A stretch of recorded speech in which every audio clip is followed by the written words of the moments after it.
Global superstar. আমাকে নিয়ে যাও তোমার সাথে।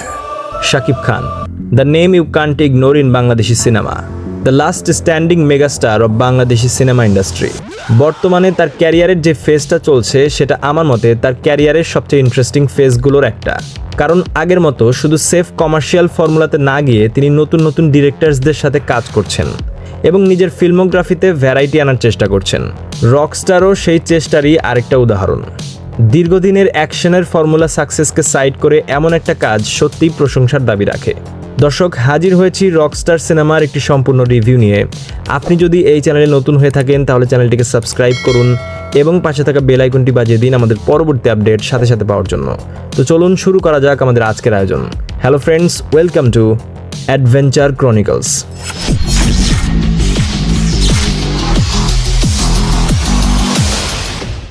সিনেমার প্রসঙ্গে আসলে প্রথমেই বলতে হবে রকস্টার একটা মিউজিক্যাল ড্রামা নাকি রোম্যান্টিক ড্রামা সেটা নিয়ে শুরুতে অনেকটাই আইডেন্টিটি ক্রাইসিসে ভুগেছে।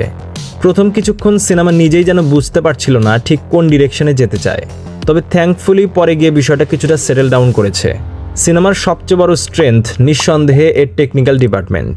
বাংলাদেশি সিনেমার স্ট্যান্ডার্ড বিবেচনায় এর ভিজুয়াল প্রেজেন্টেশন বেশ গ্র্যান্ড এবং ইমপ্রেসিভ। কালার গ্রেডিং ছিল জেনুইনলি বিউটিফুল, অনেক সিন দেখতেই অ্যাস্থেটিক্যালি প্লিজিং লেগেছে। তার সাথে লোকেশন সিলেকশন, সিনেমাটোগ্রাফি এবং ওভারঅল প্রোডাকশন ভ্যালুও বেশ ভালো ছিল। One of the best visually outstanding Bangladeshi commercial cinema in recent Times. যেহেতু এই সিনেমার কোর এলিমেন্টই মিউজিক, তাই সাউন্ড ট্র্যাক নিয়ে আলাদা করে বলতেই হয়।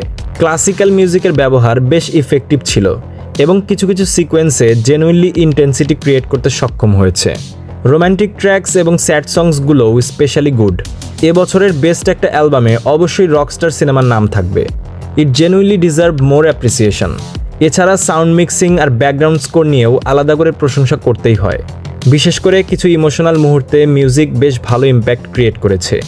এবার যদি স্ক্রিন প্লে আর স্টোরি রাইটিংয়ের কথায় আসি তাহলে এখানেই সিনেমাটা কিছুটা স্টাম্বল করেছে। এখানে কাজ করার অনেক স্পেস ছিল।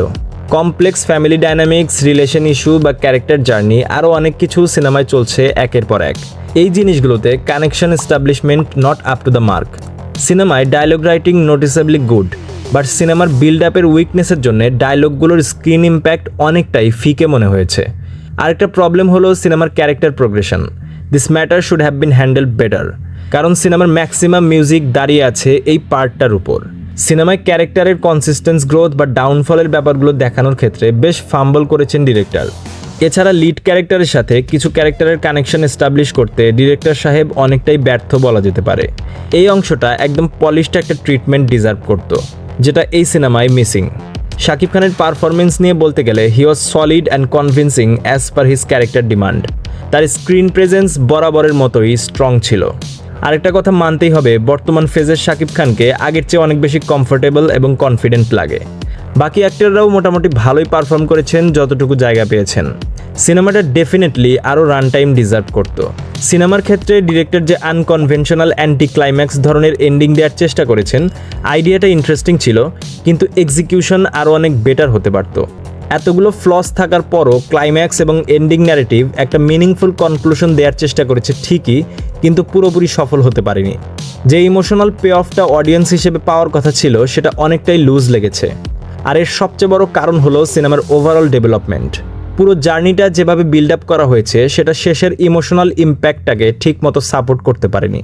ফলে এন্ডিংটা কনসেপচুয়ালি ঠিকঠাক হলেও the emotional impact was missing. Negative দিক বলতে গেলে স্ক্রিন প্লের ইনকনসিস্টেন্স, সাথে কিছুটা রাশড ডেভেলপমেন্ট এবং উইক এক্সিকিউশনের কথাই বলতে হবে। তবে পজিটিভ দিকগুলোও অবশ্যই ইগনোর করার মতো না, বিশেষ করে মিউজিক, সাথে টেকনিক্যাল কোয়ালিটি আর শাকিব খানের অভিনয়। এবং একথা আবার বলতেই হচ্ছে, সিনেমার দুর্দান্ত মিউজিক সিনেমাকে অনেক জায়গায় ফাম্বল করা থেকে সেভ করেছে দারুণভাবে। ওভারঅল রকস্টার শাকিব খানের বেস্ট সিনেমা না, কিন্তু এটাকে ডিসপোজেবল কমার্শিয়াল ফিল্ম বলাও আনফেয়ার হবে।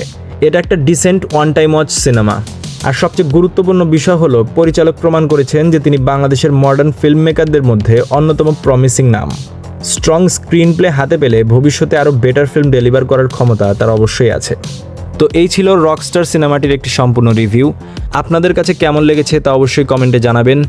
ভিডিওটি ভালো লাগলে অবশ্যই লাইক করুন, শেয়ার করুন, চ্যানেলটিকে সাবস্ক্রাইব করে আমাদের সাথেই থাকুন। ফিরে আসছি পরবর্তী ভিডিওতে, ততক্ষণ পর্যন্ত ভালো থাকবেন, সুস্থ থাকবেন, আমাদের সঙ্গেই থাকবেন।